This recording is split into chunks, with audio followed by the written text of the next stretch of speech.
Hey guys, it's Jimblade304 here, and this is the final Ninjago Summer 2020 set I have to review for you.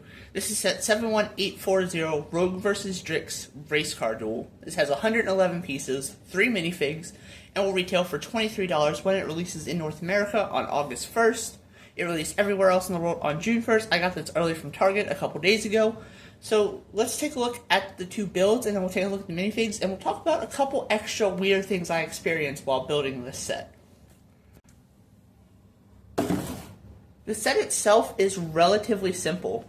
It is a 4+ set after all, and I think the builds for these two cards are actually pretty solid. Like, they're not my favorite builds ever, but they're okay for the most part for what they are. Let's start with Rogue's Car first. Rogue's Car is assembled on a preformed base with a couple pin connections for the tires. And we'll get to the tires in a little bit, because that was one of the interesting things about the building experience of this. You wouldn't expect a 4+ set to have a super interesting build experience, but this one does. This is a print, and I think it looks really, really good. Printing quality is pretty solid. I like the gold. The dark blue looks pretty good. On this 2x3 slope piece, looks really nice. Actually, it might be 4x3. Yeah, it is 4x3. But overall, the shaping of the car is pretty good. It uses that bright light yellow color as its accent, and I think that works really well for what this is. It has a couple of these like new flick fire missile things, the 4+ versions of them. You basically just push them in, and they go. They're not super great, but they are nice and super easy for kids to assemble because this is, again, a 4+ set. There is a steering wheel in there, no tile to stop the legs from getting stuck, so that is unfortunate. You can fit Rogue inside the car. He can either sit or stand with his sword attached. So you can just put him in right there. And there is also space, hypothetically, for Nia to stand right behind him. Or she could also just like hang off the edge, stand beside him like this, or, you know, on the side like that. It's options that are good that are there. I don't hate that. We'll get to the minifigs later on, but overall the car is pretty solid. Again, nice shaping overall. Let's talk about the tires of this thing. When I opened the box and after I built Drix's car, because that's what you build first, I got to this. It was in bag 2, only 2 bags in the set. And I looked at the tires, I was like, huh, that's weird. This is a pre-assembled piece.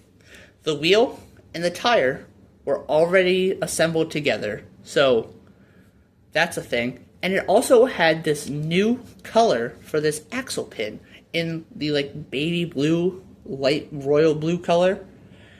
And that you cannot remove. It is, I want to say fused in, but it's not because it can still spin.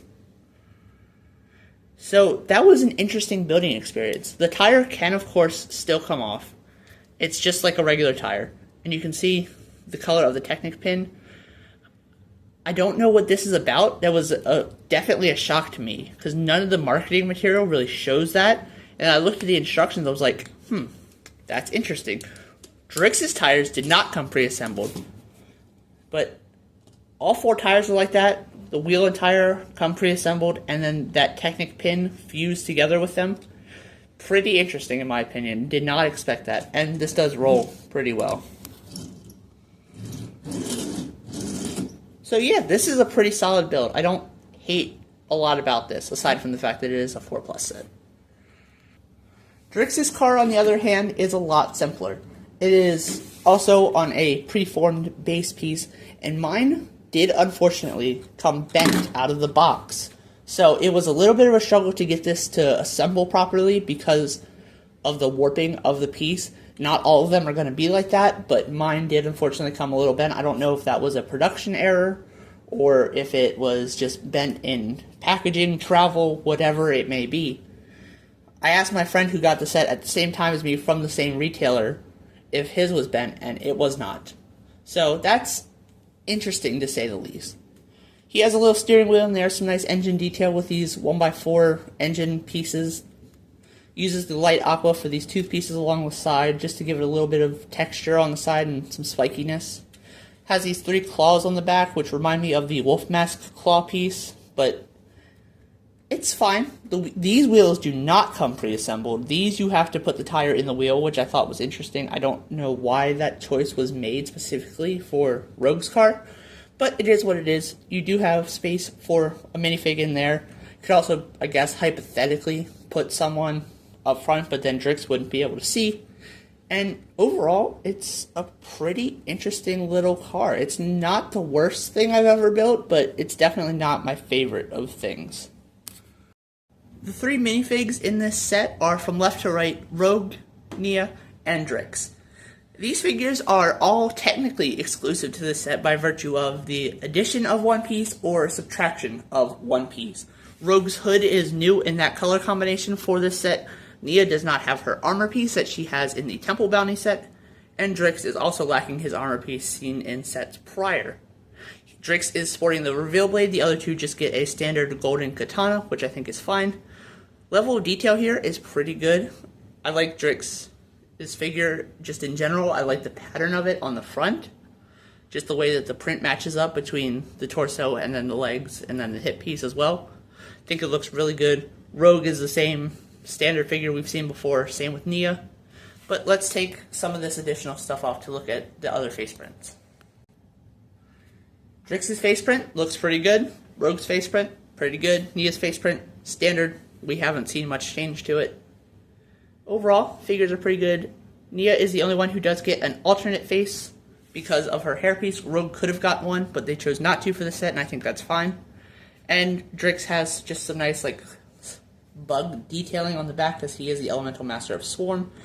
And the reveal blade, again, I like it. There is nothing to use the reveal blade on in this set, unfortunately, but it is what it is.